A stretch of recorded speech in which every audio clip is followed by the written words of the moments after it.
Alors, est-ce qu'il existe aujourd'hui des fichiers suffisamment grands d'adresses d'internautes à l'intérieur duquel on puisse tirer un sous-échantillon qui, lui, sera contrôlé suivant le sexe de la personne interrogée, l'âge de la personne interrogée, la profession, son statut professionnel, la région dans laquelle elle habite, etc. Autrement dit, est-il possible, dans un très grand fichier tenu à jour, est-il possible de tirer un échantillon qui soit représentatif de la population française? Alors ces fichiers-là, on les appelle des access panels.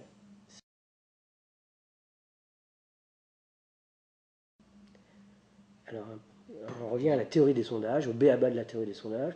Un plan de sondage est un fichier dans lequel vous disposez des noms ou numéros de téléphone ou adresse internet ou mail, peu importe l'information d'individus que vous allez tirer.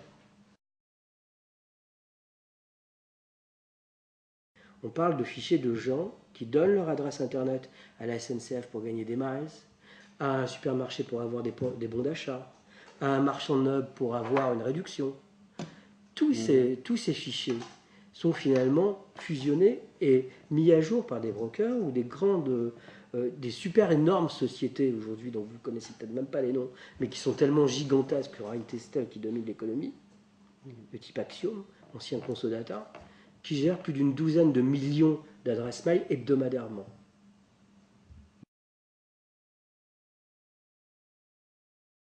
Vous savez ce que c'est qu'un intervalle de confiance? C'est 3% à peu près. 3,1. Est-ce que les écarts entre Jospin et Le Pen n'étaient pas dans cet intervalle de confiance? Alors après, que les journalistes n'aient pas su interpréter les résultats, oui. Mais si vous lisez correctement alors maintenant, effectivement, nous, on souhaite obliger les instituts à publier les marges d'erreur. Ça sera plus compliqué après pour le lecteur. Mais ça sera à lui de faire l'effort. Et vous, scientifiques, vous n'avez même pas fait l'effort. Réfléchissez un petit peu. Vous avez un modèle qui soit aléatoire ou bayésien, vous avez des marges d'erreur, vous avez la loi des grands nombres, vous pouvez absolument savoir. Quand on vous dit un tel progresse d'un demi-point, d'un point et demi de popularité, un tel a 2 points d'avance sur un deuxième tour de présidentiel, est-ce que ça a du sens statistiquement? Madame Ségolène Royal est à 51, Monsieur Sarkozy à 49. Est-ce que ça a du sens? Sachant que si on est sur 1000 personnes, il y a 3,2% d'erreur. Ça peut être complètement inversé. Mais c'est à vous de faire l'effort.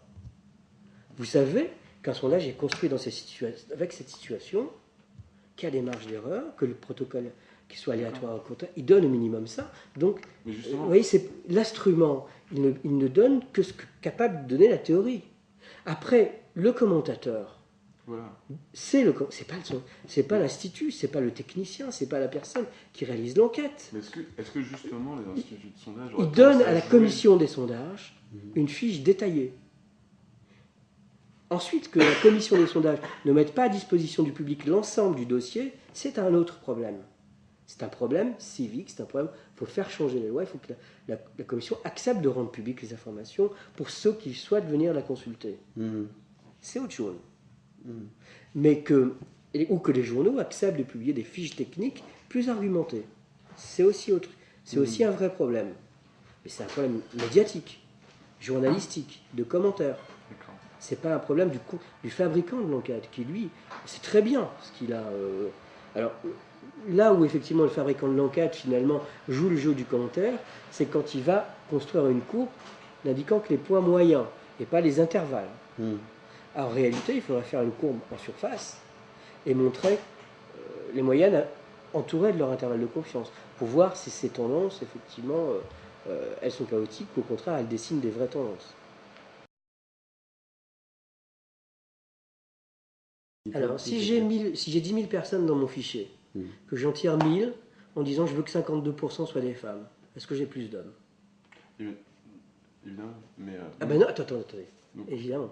Vous êtes d'accord pour dire qu'aujourd'hui, l'ensemble des utilisateurs d'Internet couvre l'ensemble des catégories qu'on peut faire par une méthode de quota? Complètement. D'accord. D'accord. Complètement. Il y a de moins en moins de différence, et on l'a mesuré, entre les résultats d'enquête en ligne contrôlées, avec des access panels, et des enquêtes avec un autre protocole.